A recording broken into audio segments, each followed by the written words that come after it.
So the broad classification of finance, sources of finance, we have identified them to be as amount collected or finances collected from the owners called as equity. Then we have outsiders, others who contribute to the business and their capital amount. So equity, we have looked into equity as under equity, what are the items which would come. So equity is the capital which is contributed by the owners by subscribing to the shares which are issued by the company. So we see again there are two different types of shares. One is ordinary shares and the other one is preference shares. I have taken you through the pro forma of the format of an income statement. So understood uh,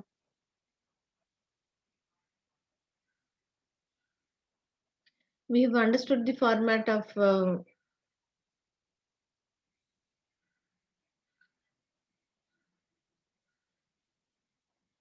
I'll just put it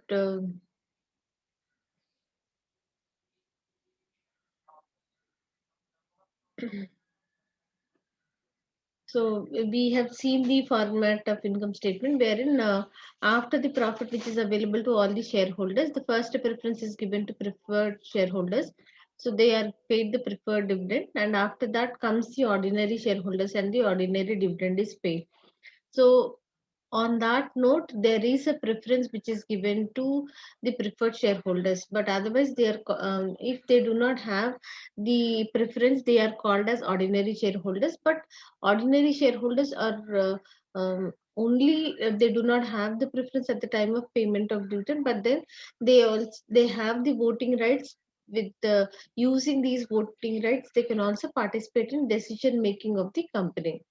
Then the amount of profits which are not distributed to the equity shareholders are retained in the business as retained earnings, though they are for the moment they are retained in the business as retained earnings, but yet they belong to the ordinary shareholders. So it is a form of an investment from the ordinary shareholders by not taking the dividend amount, or because the company has not distributed the dividend amount to the ordinary shareholders. So that also forms a part of the sources of finance. After that, we have looked into what are the other ways in which the other sources of finance can be collected. For the long term sources, we see that long term finances um, are raised by way of issue of debentures or bonds, what we call it as. Then we have already discussed about the preference shares. Then we see that the medium term sources like entering into leasing agreements and hire purchases also sources of funds are raised. Then we see short term trade credit and overdraft. So we see these are the money market instruments. Money market instruments are those that are traded for less than a year period. So capital market is if it is greater than that year period.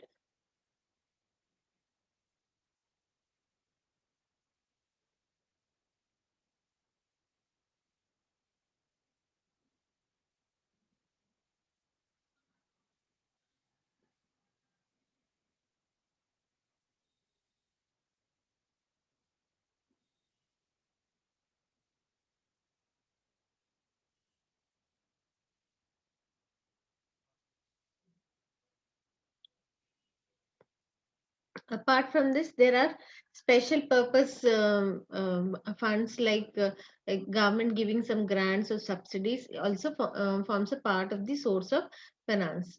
Then we've understood about the procedure of how shares are issued. So we see that issue can happen by placing them with a financial institution, and the public are requested to acquire their shares from the financial institution. So placing on or placing the issuing the shares by placing them with the financial institution. Then the general offer which is made to the general public for sale, offer for sale, then offer for sale by tender, when they are not sure about what is the demand of it, to what extent the demand can go, to get benefit out of that. The price is not fixed, but the shareholders or the investors are called into present their tender with the prices, the minimum, the quotations about the prices are collected. From that, we there is a limit which is set, and any price which is below that, those applications will be rejected, and the highest one will be allotted full shares for what they have applied, and the rest of them are proportionately allotted the number of shares for which they have applied. Then intermediaries like the brokers or underwriters, the stockbrokers or the underwriters are um, uh, uh, approached for so that they buy all the shares which are issued. They are paid some commission. So immediately after that, after they purchase that, they wait until a time where the price rises and then they sell that. So the difference is their capital gain. So intermediaries offer and placing with the financial institution, both of them are by placing them with the third party. But placing with a financial institution, the immediate sale is not possible. They have to wait until a certain period of time.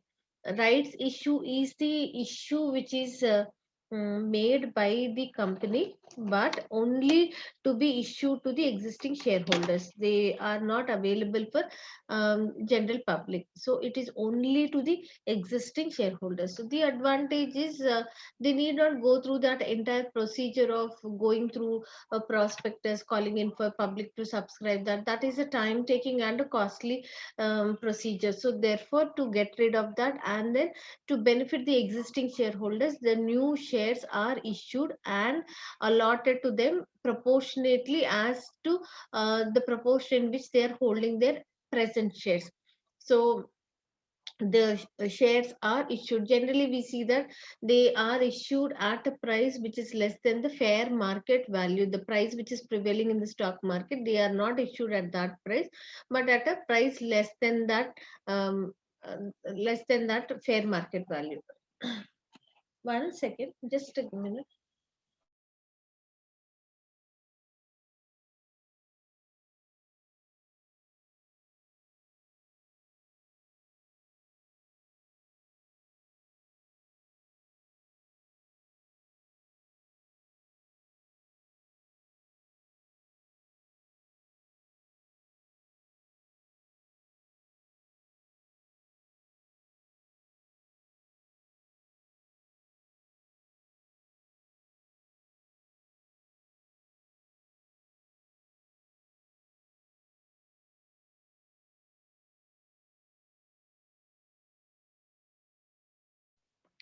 Okay, so they are issued at a price less than the fair market value. Now, what is the theoretical X rights price? That is, uh, at present the existing shareholders have their shares, and there is some value of these shares. So the value of the existing shares and the new amount which is collected from the existing shareholders by way of issuing new shares, so proceeds from issue. So this is the total value of the capital collected from the existing shareholders, okay, the old ones and the new ones, divided by the number of shares in issue after the right issue. So the total number of shares.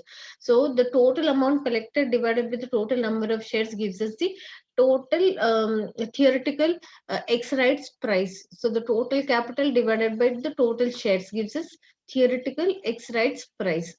Now, what is the value of a right? Is value of a right is calculated as TERP minus the issue price. Okay, value of right per existing share is also given, value of a right divided by number of shares needed to have a right. After that,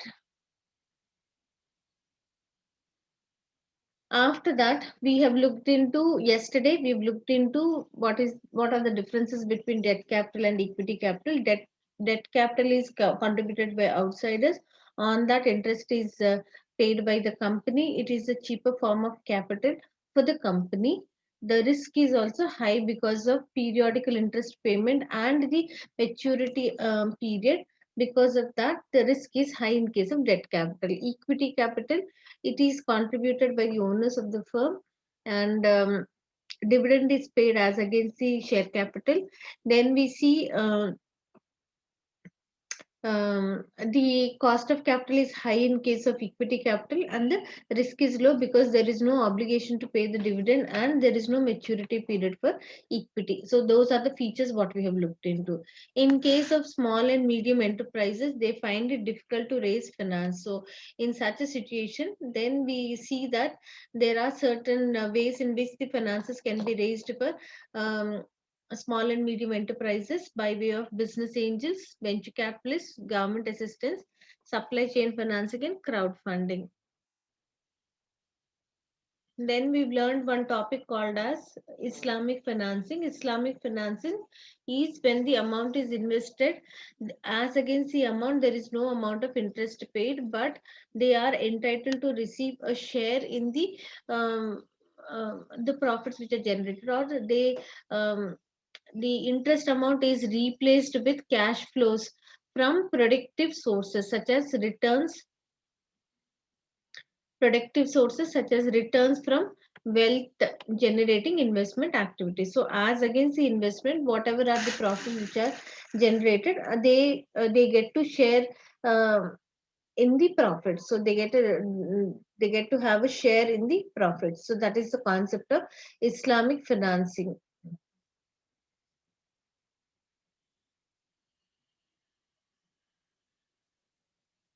Then we were doing dividend theory, and we have proceeded a little further, and then we've stopped it.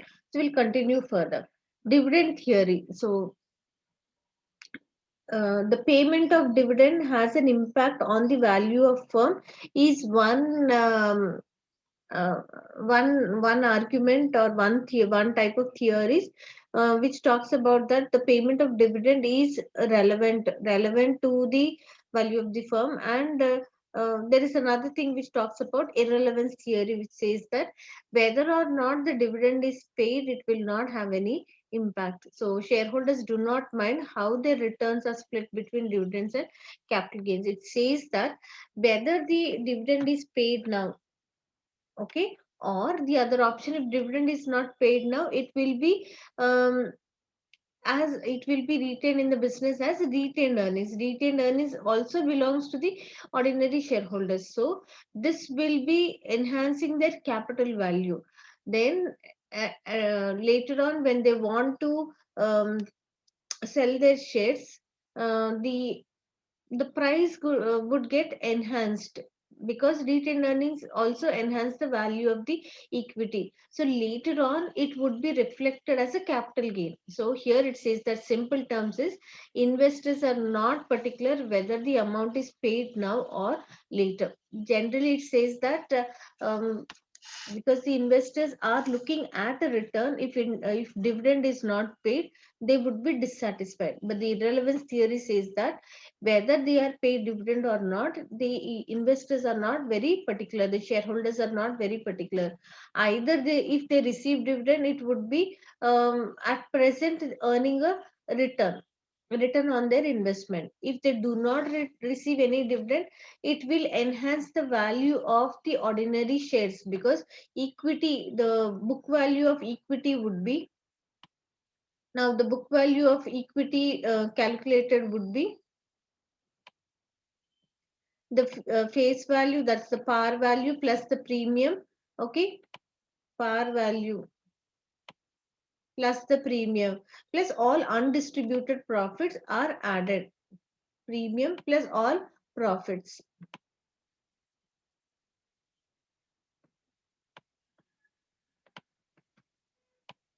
So we see undistributed profits. So the price of the shares will increase. Profits.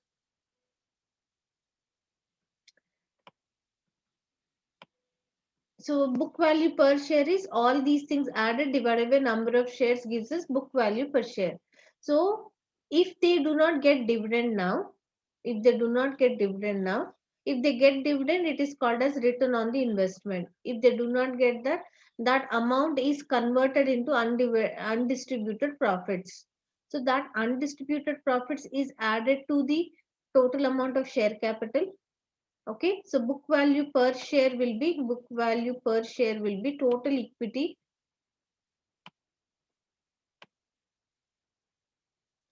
the total equity value, the total common equity, what we call it as, divided by number of shares.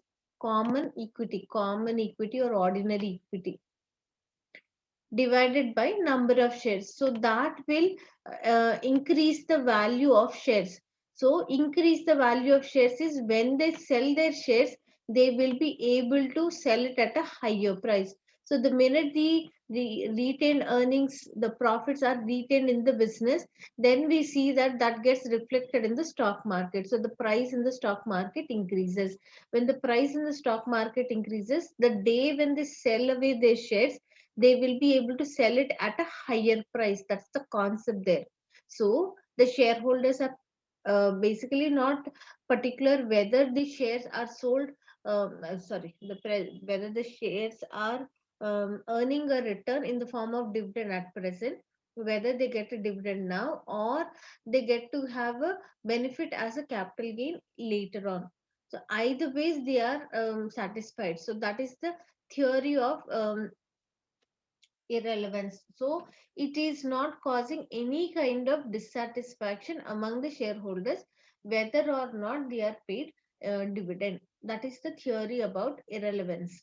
Okay, the reality talks about market imperfections are due to dividend signaling, the clientele effect, the taxation, and the liquidity requirement. So here we see that it is not so in case what is going on in the I mean how this is not how it would be affecting the shareholders satisfaction or dissatisfaction.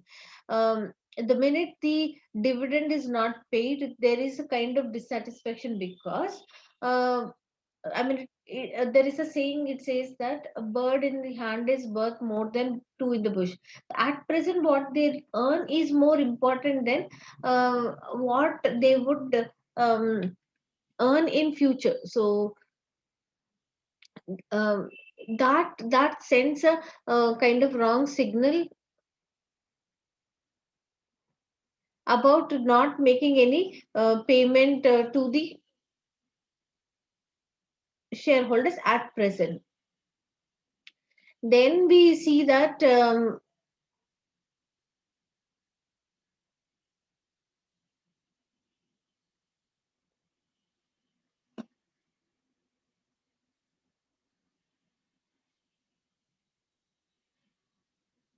the when the amount of return which is earned now, um, that would be taxed as an operating I mean income from the dividend income, and capital gains have a different taxes. The tax on the dividend income is different, and the tax on the capital gain is different. Therefore it is not as simple that they are not affected on account of that. They would be affected on account of whether it is paid now or it is paid later on. So that the taxation part of it also is has an impact on that.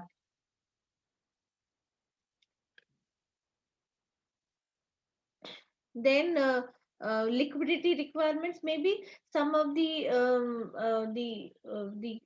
investors are looking at converting that into cash or not converting that into cash. So the liquidity requirements of the investors, also the shareholders also, has to be taken into consideration. It is not as simple that whether the return is paid received now or not, or at a later stage, the shareholders are not impact uh, are not affected on account of this, is the theory, but there are certain limitations to this also.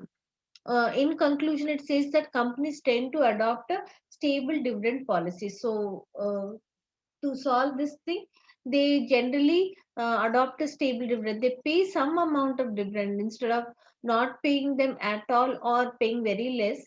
They generally adopt a stable dividend, either a percentage or a constant amount of dividend periodically is paid to the shareholders.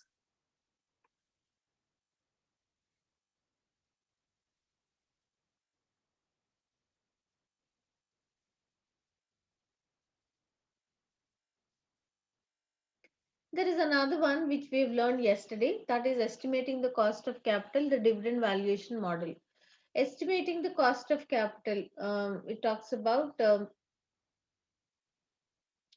current share price is determined by the future dividend. So the current share price, the present value of share price, how is the present value of the share price decided? It is decided by all the dividends which are received. So the dividends that are received over a period of time, because there is no term period, there is no maturity period, these dividends are supposed to be received for n number of years, so they are discounted at R or KE, return on equity.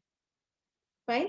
If there is a growth which is anticipated, that the profits would grow year after year, in that case, we see that the present value of the equity shares would be as D1. D1 is D into 1 plus G. D1 divided by the cost, the burden on the cost will be reduced on account of the growth rate. So RE minus G. So we can also remember this equation of RE is equal to D1 by P0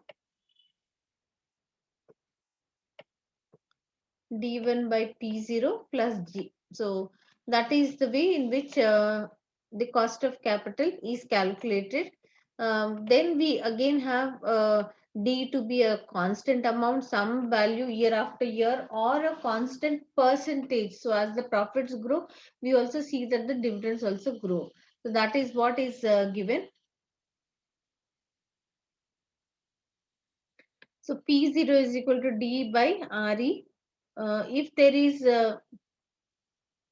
If there is growth, we see that the equation is calculated as d1 by re minus g. G is a constant rate of growth in dividends. So we have discussed these things, and then how do we calculate growth G? The way we calculate G is given as um, from the total amount of profits available. If profits are taken as 100%, from the profits available, if a percentage of it is paid as dividend, so the rest of it would be retained earnings. So let's say if it is profits are 100%, dividend paid is if we take that to be as 40%, then we understand that the retained earnings percentage is 60%. So taking these things proportionately, the amount of retained earnings, what do?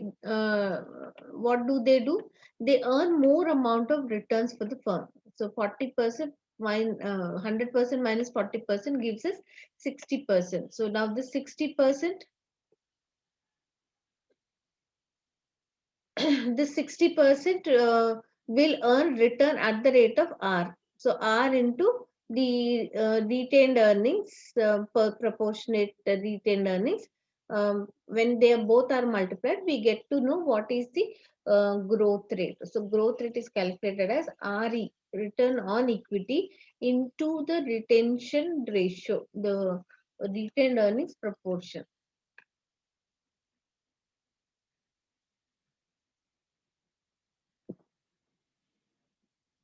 So we need to continue from here. So let's see clearly.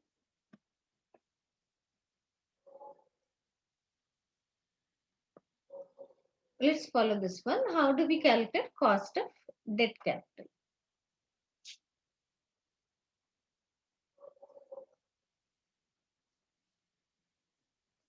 Debt is an amount which is invested by outsiders.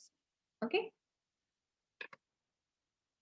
amount invested by outsiders. So when we studied about the features of debt capital, we also have studied that debt capital has a maturity period. That is one important point we were highlighting all the time.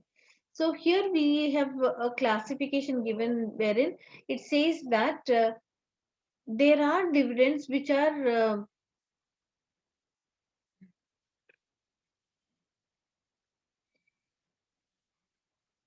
irredeemable in nature. So, which means that there is no term period. There is no period at the end of which the amount has to be paid back. It is irredeemable, conveys a message that as long as the company exists, this amount also, the amount contributed by debt capital also will be there with the company. Okay, so that is irredeemable debt. Then we have another type called as redeemable. This is the regular ones. Okay, redeemable debt. How do we calculate the cost of debt capital? So that's the important point. So when debt capital is invested, the face value here again it is used as P0. Let's use some other variable, or we can also use it as P0, but don't get confused with this P0 and that P0. Here in case of cost of debt, P0 indicates that X interest market value. It talks about the market value of the debt capital. So it's simple. It reflects the market value. Let's say that if there is an investor, he invests X, the market value. Um, let's put it as, for example, so generally they are denominated as $100 per debt. Okay, per unit of debt capital. If it is 100, it could be 1,000 also. So any denomination it could be. Generally, we see that it is denominated as $100 nominal of debt. If we say that there's one investor, Mr. X, if he's investing $100, this is the market value, or this is the sale value. The sale value here, here it is used as P0. P0 we use B, we use debt capital. Okay, if let's say that an investor invests $100, as again that if the investor is getting I as return, so or the company is paying I as return, which is, let's for example 5%. 5% is the interest rate if it is prevailing. So how much would be paid by the company? The company will pay interest of $5 on 100%. So what is the cost for the company? Cost for the company will be 5 divided by 100, 5%. 5 divided by 100 is equal to 5%. But let's go to the income statement format.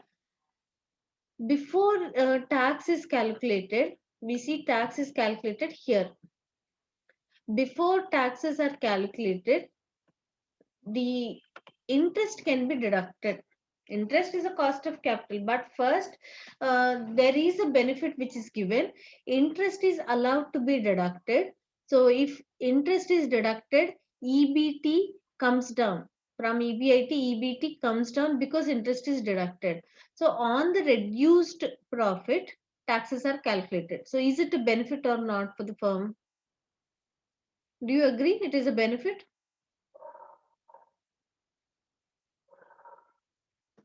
Do you agree that it is a benefit? See, this is the amount of profit. On this profit, tax has to be calculated.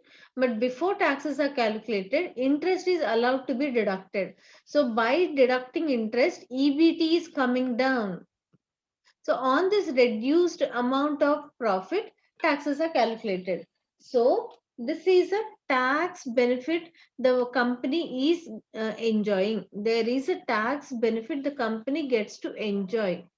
If this is interest allowed to be deducted, EBT is coming down on the reduced amount of profits.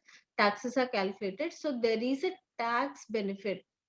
Somebody respond. Is this concept clear? Yes, ma'am. On interest, we need not to pay the tax, but on dividend, we are paying taxes. No, it is not on interest, it is on the profit. So these are also, all these are expenses. This tax is, interest is an expense, then preferred dividend is an expense, equity dividend is an expense. But these two expenses are not deducted before tax is calculated. These are not deducted. The only thing which is deducted is interest, because it is an amount paid to the outsiders. So after this is deducted, this is allowed to be deducted, then the profit comes down. On the reduced profit, the tax is calculated. So that is the point here. Otherwise, these two things are not getting the tax benefit. They are not allowed to be deducted. After tax is calculated, from the remaining amount of profits, the dividend payments are made. But only for the interest. Interest is also a cost of capital, but only for interest, they are allowed to be deducted before tax is calculated. So the burden of tax is also lightened, it is reducing. That is the concept here. So because there is a tax benefit, we're going back to the PPT. Because there is a tax benefit, we see that in the formula, we see that for calculation of cost of debt is equal to KD. Let's put it as KD. Since there is a tax benefit, it is in the numerator, the overall cost for the company is, they are paying I they are paying as against the sale value of debt, the sale value of debt or the market value of debt. But because there is a tax benefit received, it would be 1 minus T. So it should, for the debt capital, it should be always as cost of debt after taxes. Cost of debt before taxes will be I by SV. But if it is after taxes, it is I into 1 minus T by SV.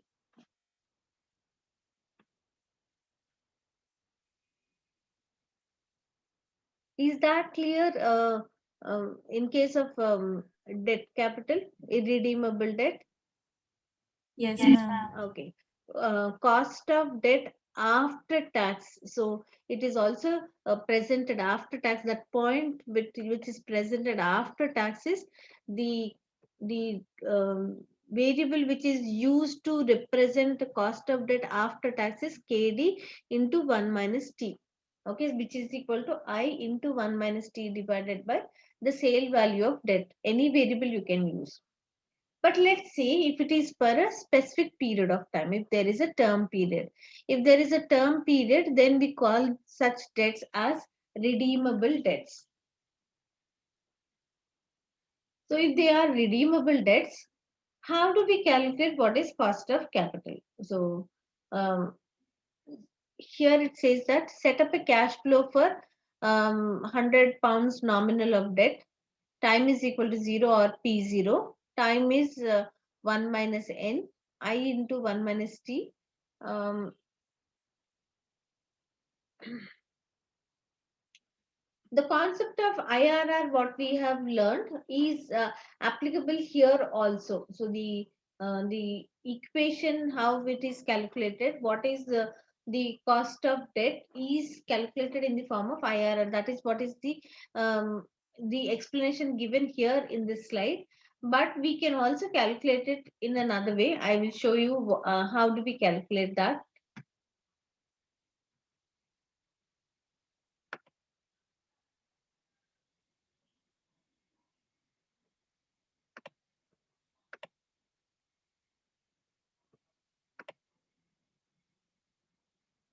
See here, we are comparing in case of an irredeemable debt. What did we take in the denominator? We took the sale value.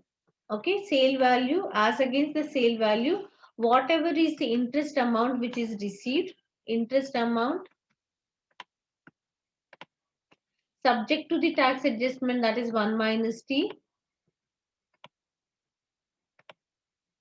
This is how we have presented it.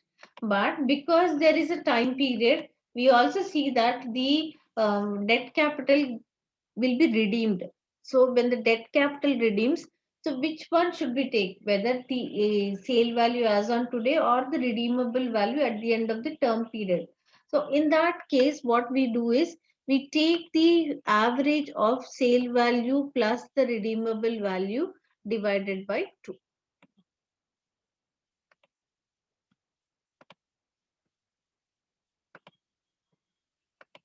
Okay, so periodically they would be paying, the company will pay interest, but we see that apart from this, there are certain other things also which are incurred. Sometimes they spend flotation costs. Okay, maybe they have issued at a discounted value, or they are paying back the debt capital at a premium, or they may be issuing it at a premium. So issuing at a premium, it is a higher value, so it's a benefit kind of thing. So these are the costs which are incurred during the life of the debt capital. So the term of the debt capital, if it is, let's say, 5 years, so it is divided by 5. So we can make it as what is the cost per annum. So divided by 5, we are making into this second part of the numerator as divided by 5 gives us per annum cost. So per annum or per period cost is I. The second one is per period cost is these costs. Fine. If that is the case, then if this is the cost per period, on an average, the value which is invested, that is the redeemable value and the sale value divided by 2 average investment value, what is the cost of debt? So this is another formula which you can make a note of it. Please make a note of it.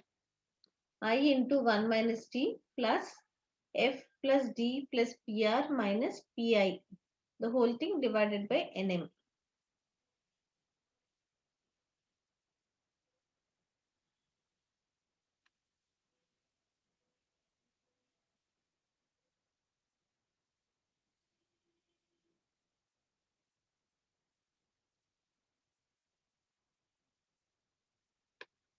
Some other time I'll explain to you about what is the, I am taking you to PPT. Okay. Um,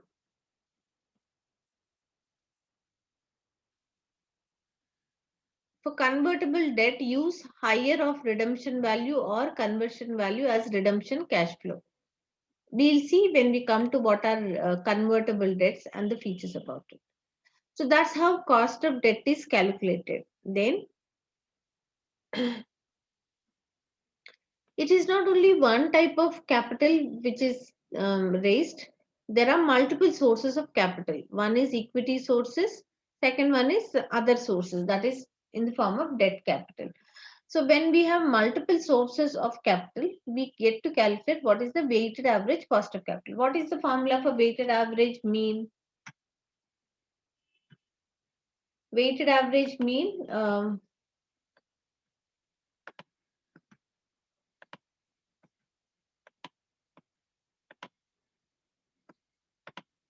is calculated as sigma wx divided by sigma w. The same is the concept what we are going to use here.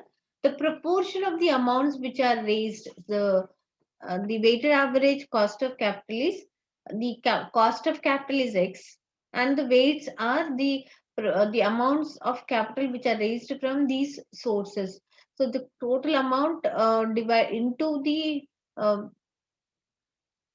the cost of capital. So we find out what is the total cost in the numerator divided by the total capital in the denominator. We get to find out what is the cost of capital. I'll take you through the numerical questions from the examination kit so that it will be easy for you to understand. So it says that funds from equity sources, funds from other sources, all of them are pooled together. and they are used to finance, and the weighted average cost of capital is calculated. This weighted average cost of capital is denoted by a term called as WACC, or there is another variable which is used to denote what is weighted average cost of capital, called as overall cost of capital. That is the meaning of it, weighted average cost of capital, or uh, cost overall cost of capital.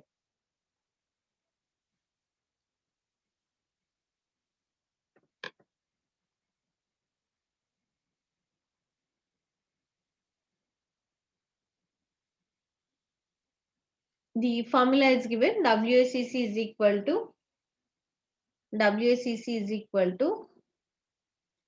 there are two broad classification, there are two types of capital. So the capital from equity, the total capital, denominator should have total capital. This is capital from equity, this is capital from debt. So both of them added together, this is total capital. Out of total capital, the numerator has the capital of equity. VE is the market value of equity, the capital amount of equity into the cost of capital. So WACC, what did we understand? WACC to be as,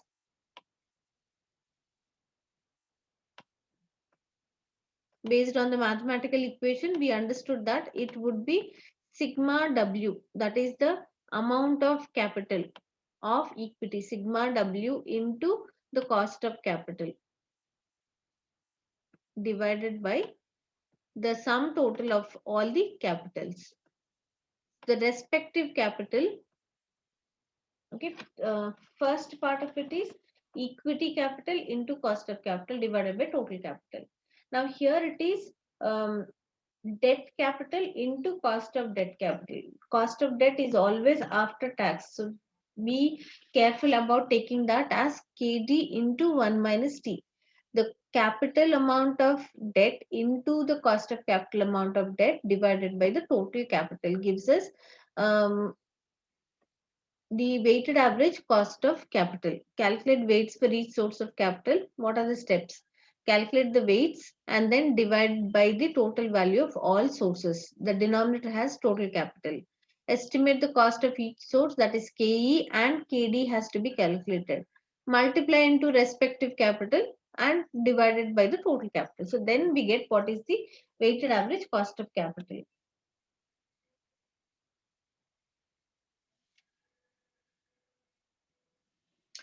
I think we need to work out one or two questions based on this. Otherwise, it may not be very easy for you to take it further. I will. I'll take you through a few questions from the examination kit.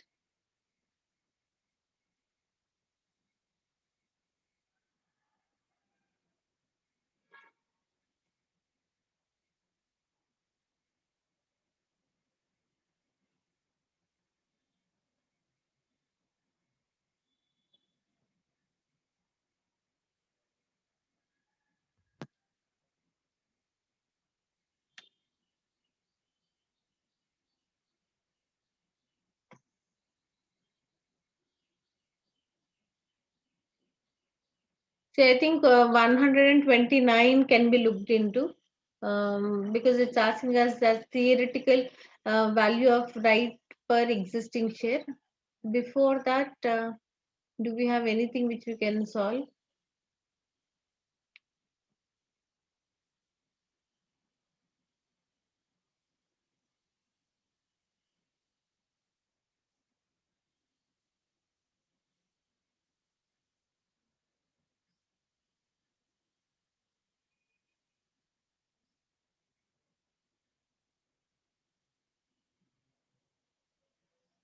I think something else also is there.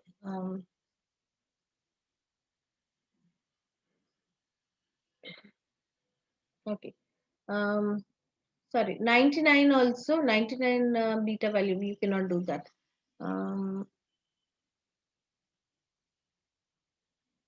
103. Let's work it out, 103. Just give me 1 second so that I'll put it in the Excel sheet.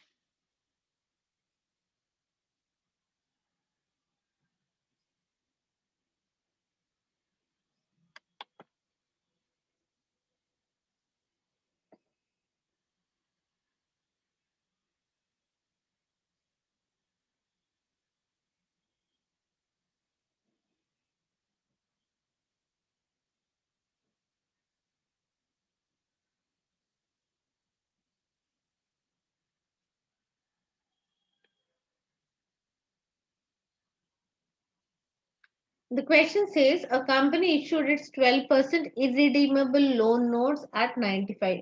The current market price is 92. The company is paying corporation tax at a rate of 30%. What is the current net cost of capital per annum of these loan notes to one decimal place? So this is irredeemable debt capital. So irredeemable debt capital, how do we calculate the cost of capital?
Yes, Ashley. Ma'am, in this case, are we going to calculate interest on 95 or 100? I didn't understand. Voice was breaking. In this Okay. examination kit, In this example, are we going to calculate interest is equal to 12% of 95 or 12% of 100? what is the face value? Is it 100? What's the face value?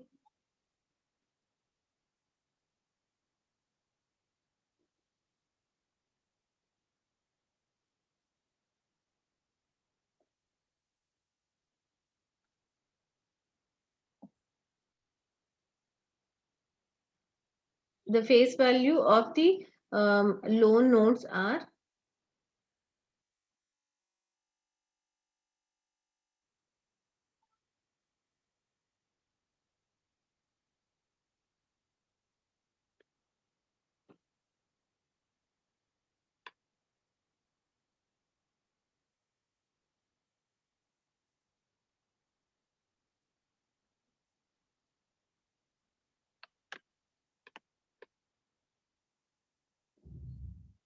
we see the company issued its 12% irredeemable loan notes at 95.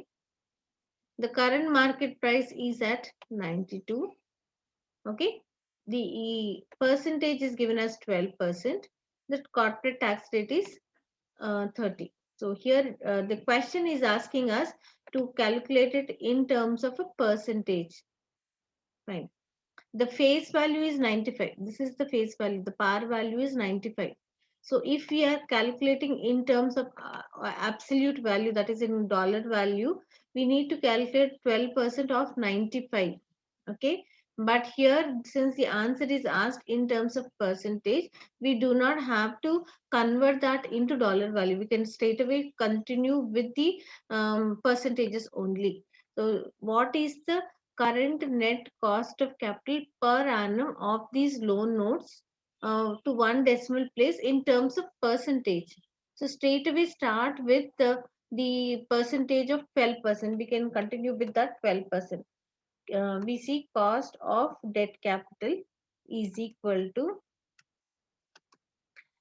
in the numerator we have I subject to a tax benefit 1 minus T, because they are irredeemable. In the denominator we would have the the the variable which was used in the PPT was P0. P0 is the sale value of debt capital. So you can write it as sale value of debt. At what is the value which was sold? It was sold at, was it sold at 95 or 92? The current market price for the investor at present is at 92. So the current price, the sale value at present is the value which has to be taken, or the P0. P0 is the value which is indicating at present. So the current market price P0, 0 is current. So P0 is 92. So here in this case, we can straight away start. Um, we can straight away start with taking this. I hope you are able to see the Excel sheet. Okay, 12%. So we start with taking it as 12% into 1 minus, tax rate is 30%. So we can write it as 0.3 divided by the current market value is 92. Otherwise, we can also take that to be as convert it into the amount of 95. On that we calculate and do it, but because it's given as a percentage, we can also proceed further in this particular fashion.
If we convert it into, I think no,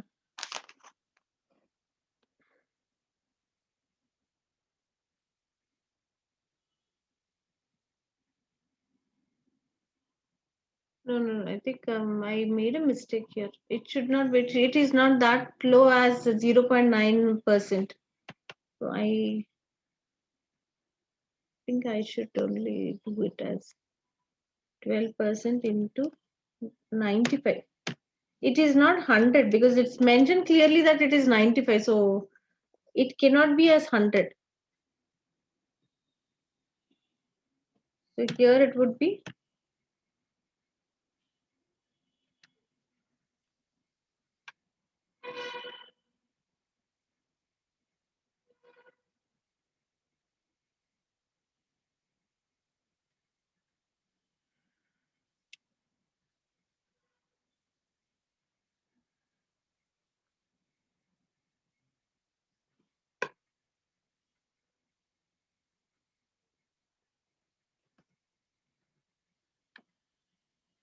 okay. Um,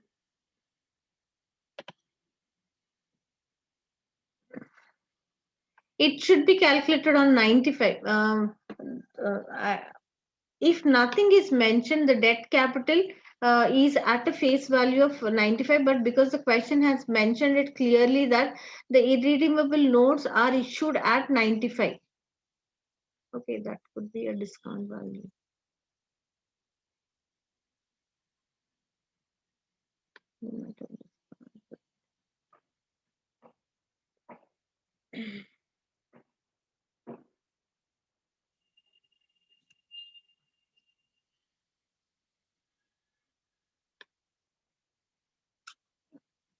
Okay, X interest market value of $100 nominal of debt.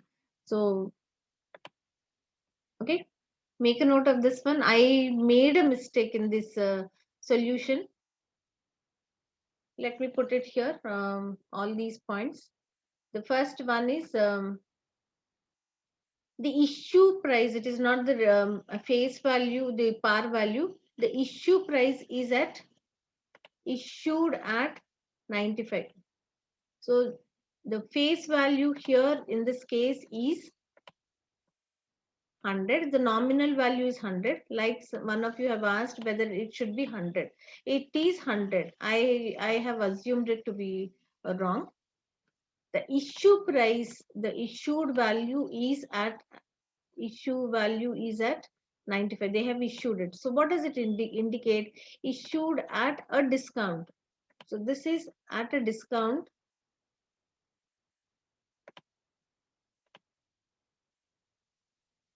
95, but the current prevailing price is 92 at a discount of 95.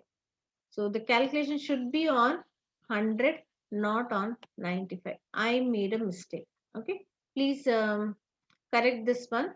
So I will write it here.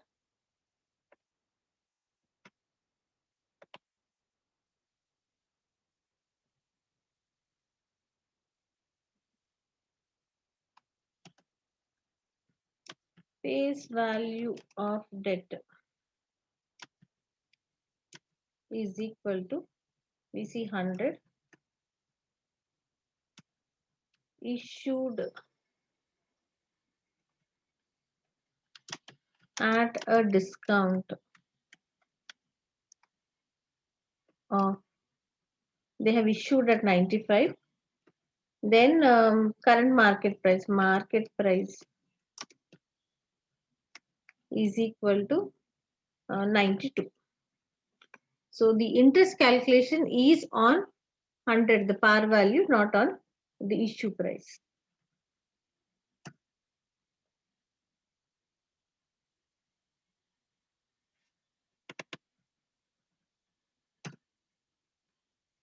Okay, this is question number 103.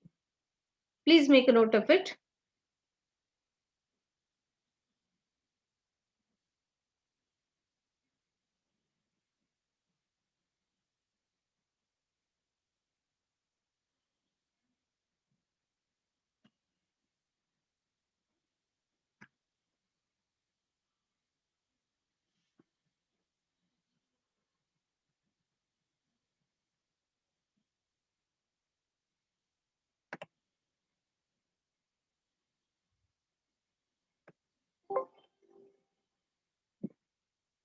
Now let's work out the next question, which is question number 104.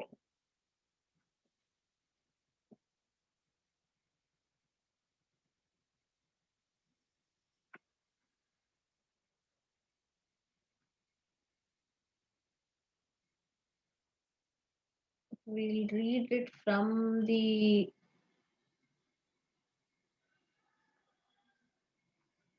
okay. This is much clearer. Income public limited company's capital structure is as follows. So there are three different types of capital. One is ordinary shares, 50 cent, 50C ordinary shares are 12 million, 8% $1 preference shares of 6, 12.5% loan notes 20x6 is 8. The total is 26 million. The loan notes are redeemable at nominal value in 20x6. The current market prices of the company's securities are as follows. 50C ordinary shares, they are being sold at 250C. Then $8 $1 preference shares are traded at 892C. Then 12.5% loan notes 20x6, that's the redeemable, that is the term period, $100. The company is paying corporation tax rate at 30%. The cost of company's ordinary equity capital has been estimated at 18% per annum. What is the company's weighted average cost of capital for capital investment appraisal purposes? So there are three different types of capital. So first step is we need to calculate what is the cost of each type of capital. That is step number one.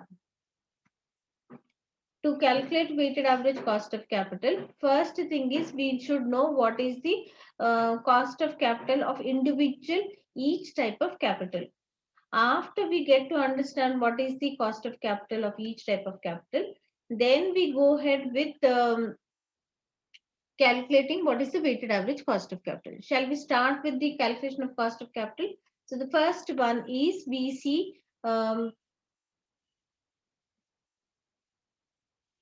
the first type of capital is ordinary shares. So cost of ordinary capital.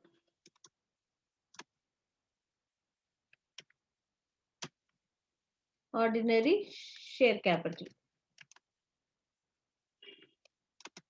Do you remember what's the formula?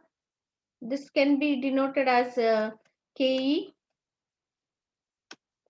Do you remember what is the formula for cost of ordinary share capital?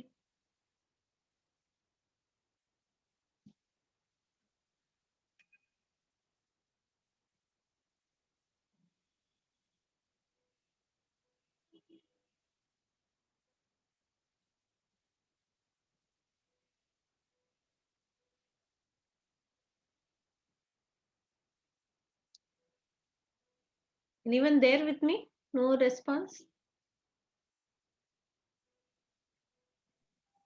Yes, ma'am, we are here only. But going above your head.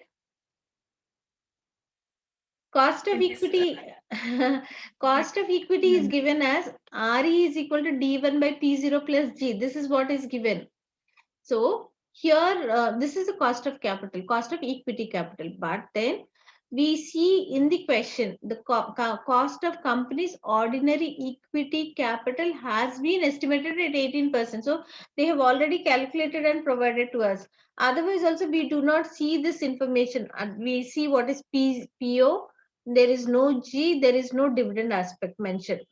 We have directly been provided with what is cost of ordinary share capital, which is estimated to be at 18%. So first one is done. Second one, come to the second one. What is cost of preference share capital? So let's write cost of preference share capital. This is denoted as KP is equal to. Now, this is what we have to calculate. The percentage of dividend is attached as a prefix which is there as 8%, 8%, $1 preference shares, which are being currently sold at 92 cents. The value is $1, but the current market price is only 92 cents. So now here in this case, if it is the value is $1 and the percentage of preferred dividend is paid at 8%. So then we see what is the amount of what is the percentage of cost of preference share capital. So if it is stated at 92 cents, every $1 is being sold at 92 cents. So the amount of dividend, the formula will be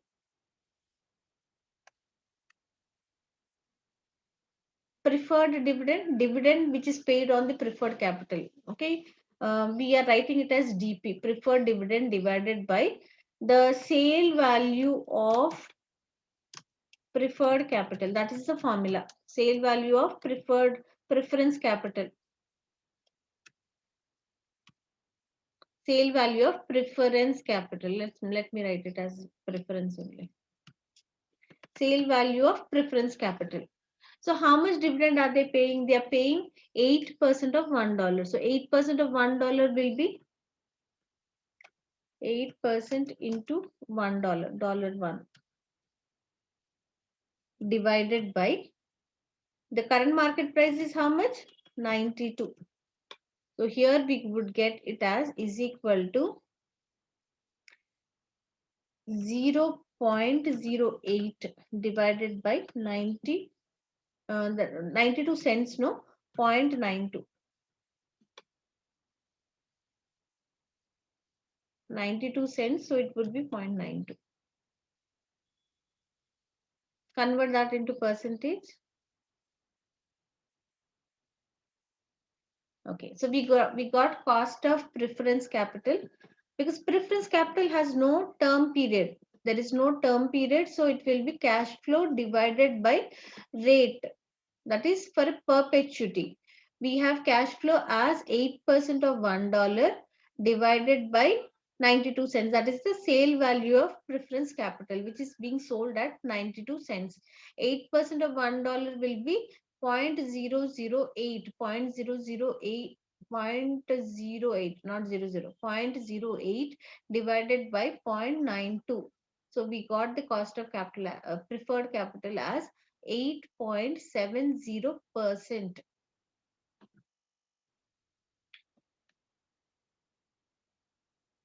After that, then we have to calculate what is cost of debt capital. You have not worked out even one question in the college. Weighted average cost of capital? No, mom. You didn't. That's why you're finding it very difficult here. Is the course still Yeah. going on? No, ma'am. We did financial management 3, 4 months ago But in the then, university. no. But did you work out questions, numerical questions in the class? Not much, ma'am. Not. Okay. I hope the logic is clear why we are doing it as dp by sv. Sv is the present value. So the logic is the same. See, the equity, it is given as R is equal to return on equity is equal to D by P0, because it is for an indefinite period of time. When it is indefinite period of time, we just discount it by R. That part we have discussed 2 3 classes before. When the cash flows are for perpetuity, the cash flows are discounted just by the R percentage. So the same logic we are applying, and cost of equity capital, when there is no growth, it is taken as D by RE, or if we have to find out R, we are finding it out as D by P0. So the same logic will hold good even for preferred capital, preference capital also. It is for perpetuity. In this example, it is for perpetuity. So take the dividend amount, preferred dividend amount. That's why we just did not write D. We wrote it as DP, the dividend paid on preference capital. So DP divided by the sale value of the preference capital. At present, the preference shares are being sold at 92 cents. So 0.92. The interest rate, the dividend rate is mentioned as 8%. That's a prefix. Generally we see for preference capital it is added as a prefix. So 8% of $1, 8% into $1 is 0.08. 0.08 divided by 0.92 gives us a rate of preference capital as 8.70. Done. The next one is what is cost of debt capital. To find out what is cost of debt capital, now debt is, there is a term period. We see that there is a term period. What is the term period? It will be redeemed in 20x6. 20x6 is the period when this would expire. Okay, then the interest rate is given as 12.5%. We should be very careful about the tax part. In case of debt, tax part is also important. So 12.5% is the interest rate. The tax amount is 30%. The face value of the loan notes will be $100. So in that case, let's calculate it. Let's see how do we calculate cost of debt capital.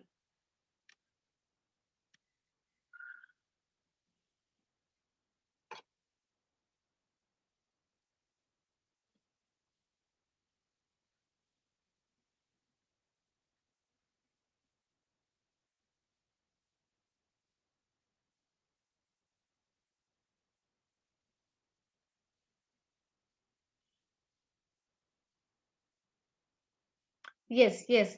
We have to assume the face value to be as 100 unless and until something else is mentioned, because the nominal value of debt capital is 100.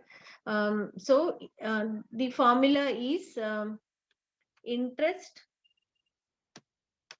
into 1 minus tax rate divided by we see the average value of SV plus RV by 2, because RV is not mentioned, SP we are assuming it to be as 100.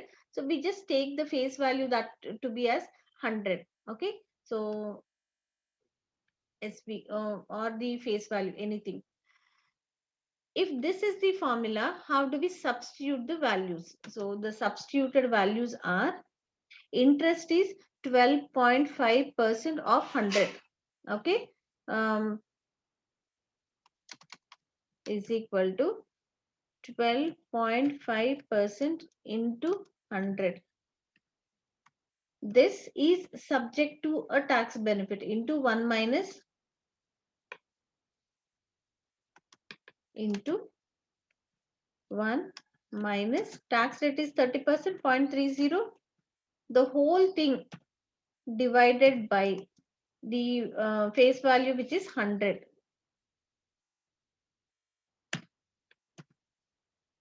So calculated, it would be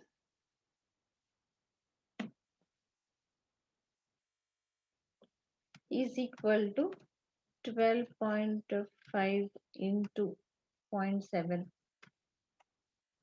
divided by 100. When we convert that into percentage, we get this cost of debt capital as 8.75. So we got three different costs of capital. The cost of capital for common equity is already given as 18%.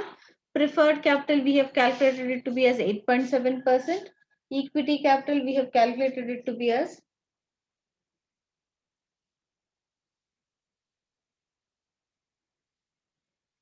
8.75%. So then, now how do we calculate what is weighted average cost of capitals are there, all three are there. Now we should have the weighted average, no? So we need to have what are the weights.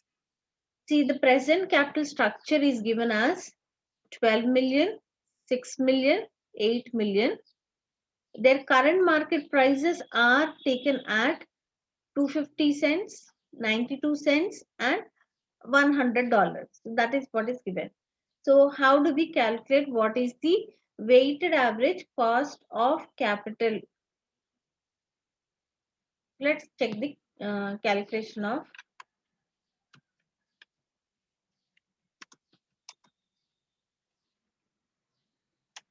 If you have learned any time um, financial management, you should be thorough with cost of capital. There is no other excuse. You should be thorough with capital budgeting. You should be thorough with cost of capital. These are the basis of financial management. So capital budgeting is the investment decision.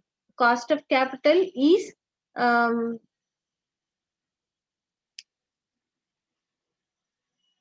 the financing decision, the capital structure decision.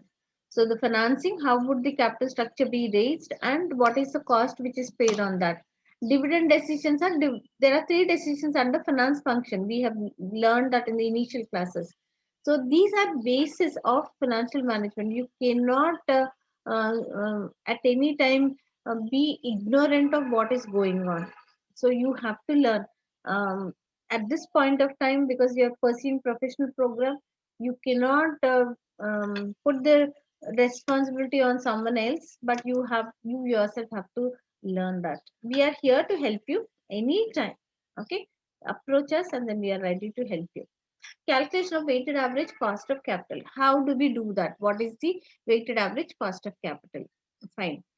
We see the amounts, capital structure amounts are provided to us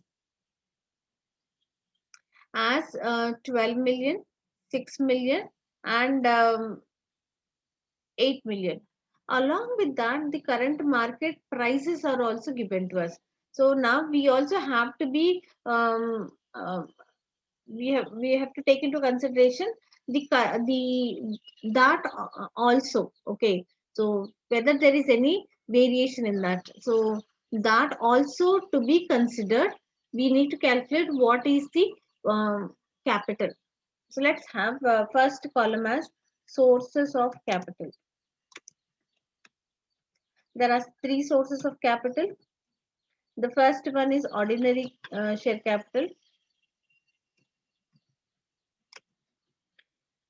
Then the second one is preference shares. The third one is loan notes.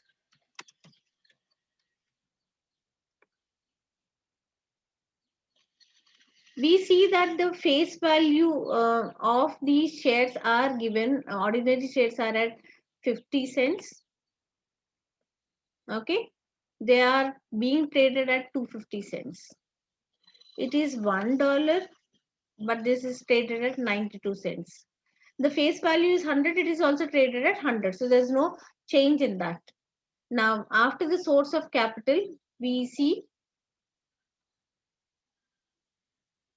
we find out what is the capital amount. Capital amount subject to the market adjustments. At present, it is 12 million, but because it is not traded at the same value, it is at a different value. We need to find out what is the capital amount. Okay, is equal to, this time here it is the 6 million amount traded at 92 cents.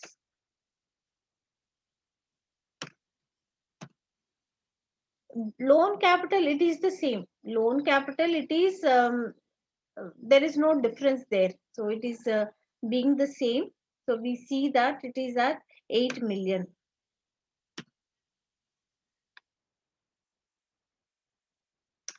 Let me put it this way.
100 cents to 2.5.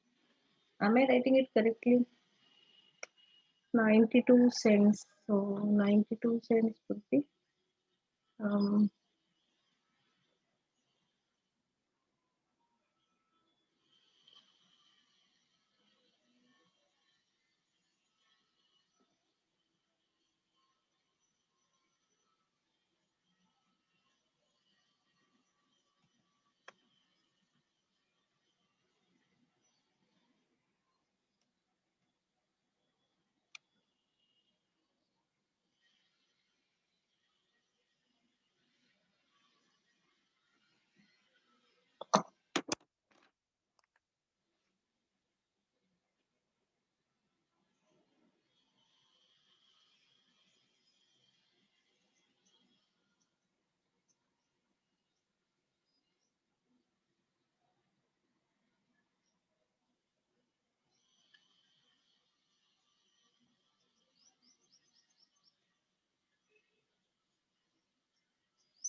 okay.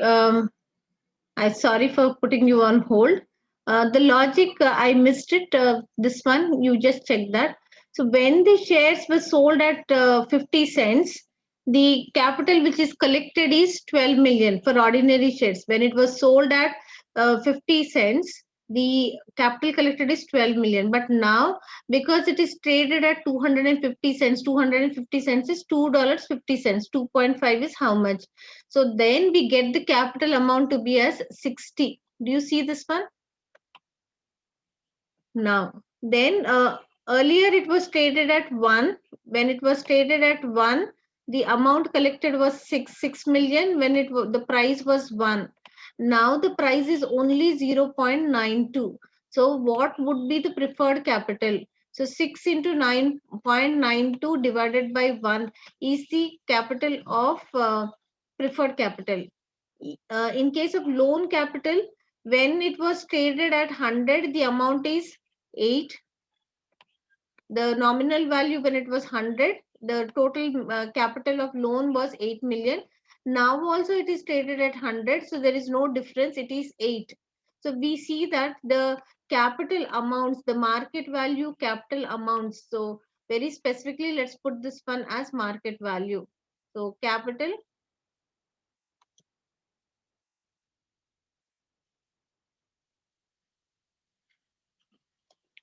market prices. So the market prices stand at 60, but whereas they collected only 12. Then now it has reduced to 5.52. When it was issued, it was 6. Now the loan amount is at the same value because when they issued it, they issued at 100. Now also it is 100. So 8 million is as it is. We have already calculated what is the cost of capital. We just have to multiply into the capital into the cost of capital gives us weighted average capital. So we got the total capital as 73.52. The total cost is 11.98. So weighted average cost of capital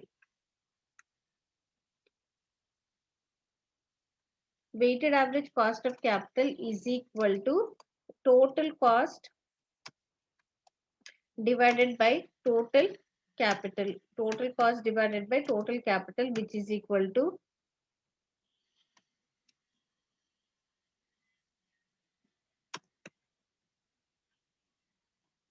we got it as 11.98 divided by 73.52 gives us 16.29% as the weighted average cost of capital.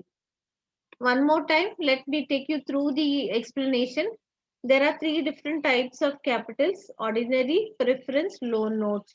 So when there are three different types of capital, step number one, we need to find out what is the cost of capital of each of these things.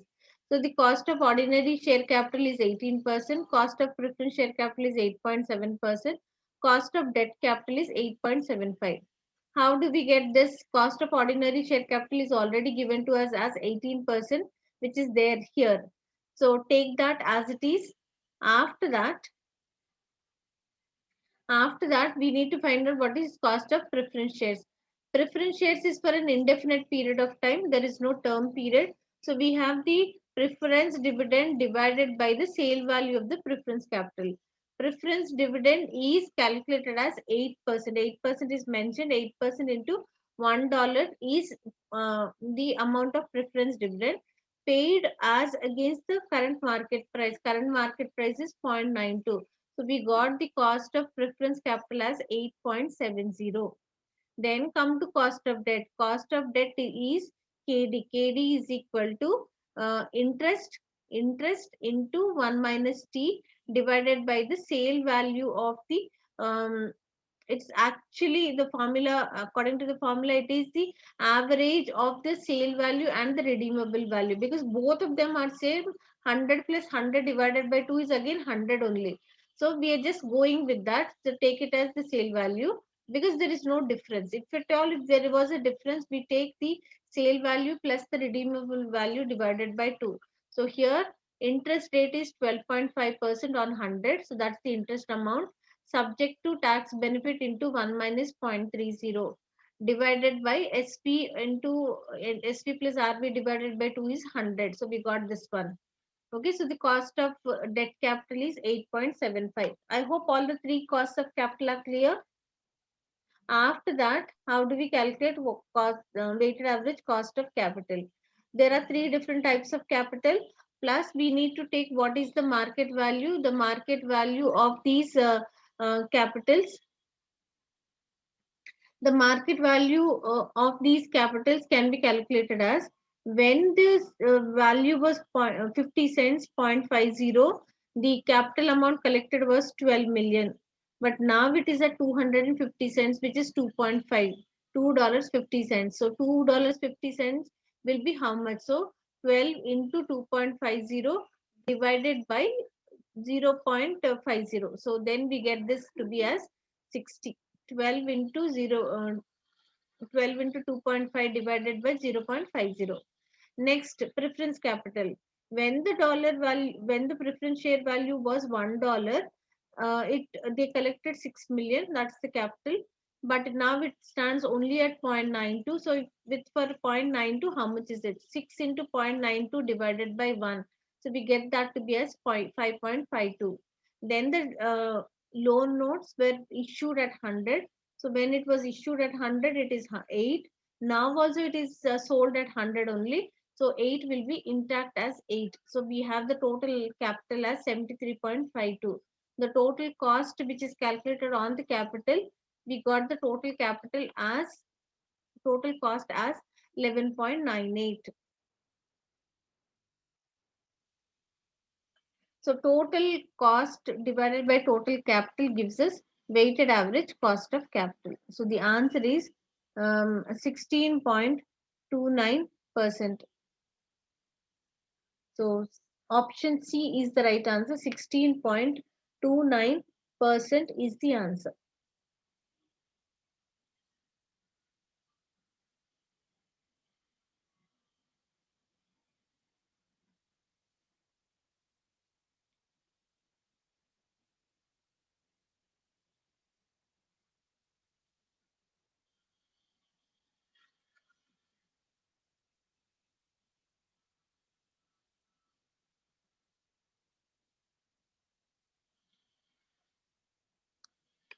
Okay, we'll get back to the PPT and take up one more topic and then proceed further.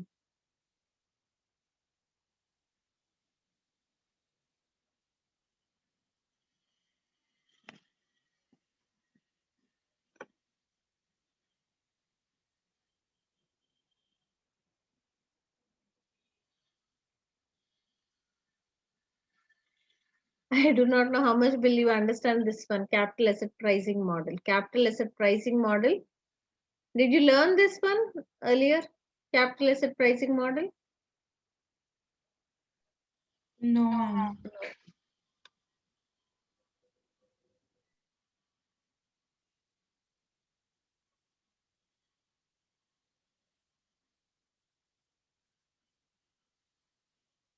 Okay. Uh, let's do one more question. Uh, I guess you are kind of blank with that answer. I'll take you through another question, and then capital asset pricing model can be done tomorrow also.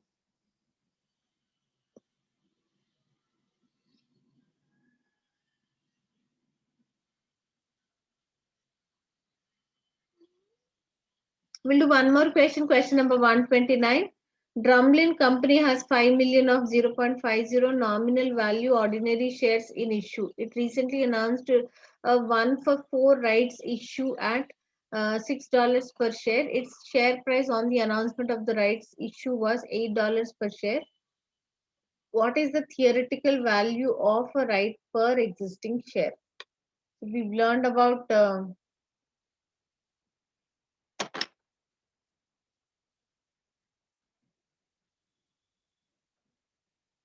this is the theoretical X rights price. Um, Based on that is the question. So let's take it up.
Let's copy the formula first.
So let's start with what is value of a right. Value of a right is equal to,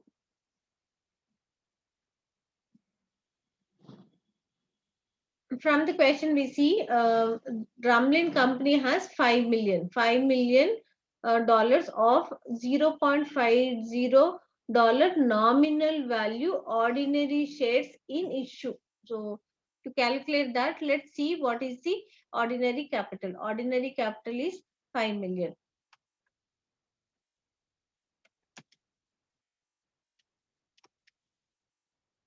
We see it is 5 million. What is the nominal value? The nominal value is given to us at 0.50.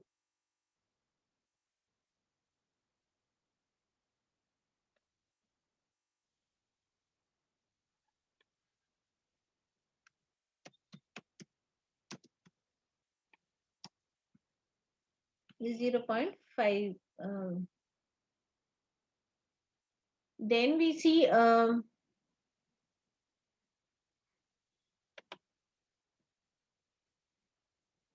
it recently announced a rights issue. That is, every one share would be allotted to the ones who hold 5 rights. So we are calculating the rights. So we have to calculate how many rights are there. So those who have 4 rights will be allotted 1 share. That is the point here which is mentioned. So it recently announced a 1-for-4 rights issue at $6 per share. So the price of ordinary shares. So the current price of ordinary shares,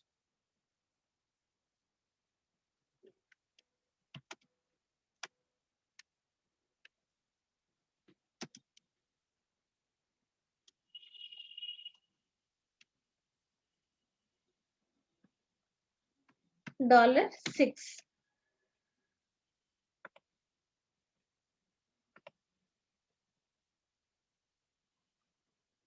After that, we see that its share price on the announcement of the rights was at $8. Share price on the announcement, it became $8. So what is the value of right? To calculate what is the value of right, so the formula for value of right is equal to, we need to know what is the value of,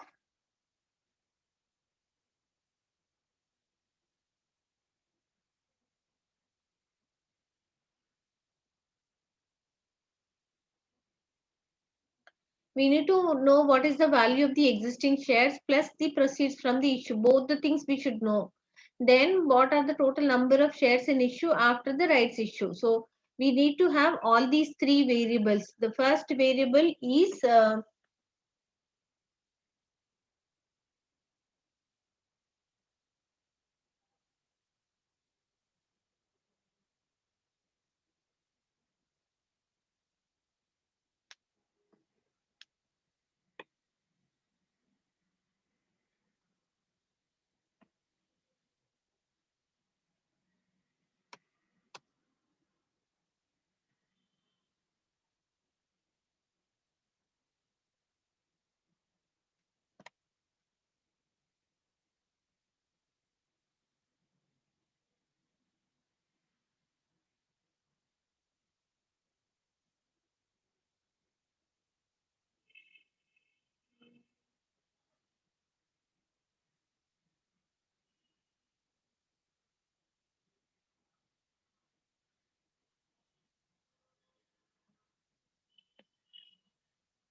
The new number of shares. How do we get the new number of shares?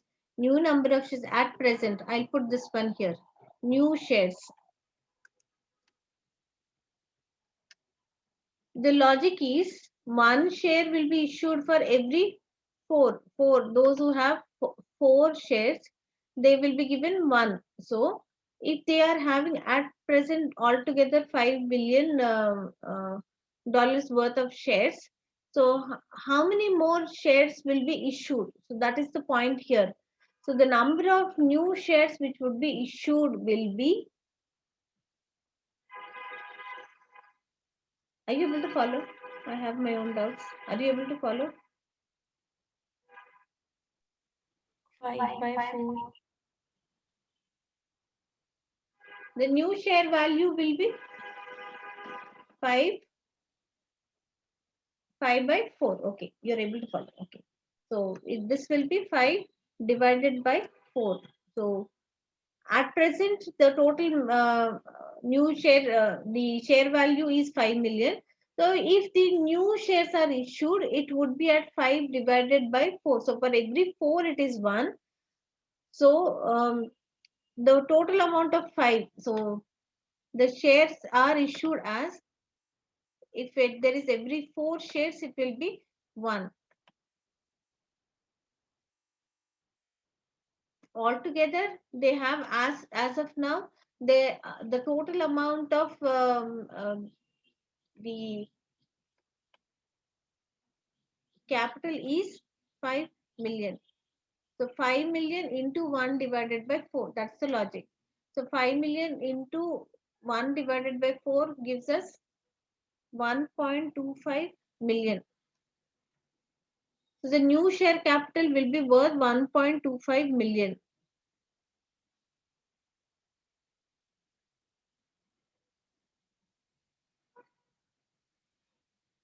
They would not be traded at the face value, but they would be traded at a lesser value, which is uh, the dollar value 6. At the value of 6, it would be traded, because the current market price is now at $8 per share, but the issue price of these new right shares is only at $6 divided by. What do we have in the denominator?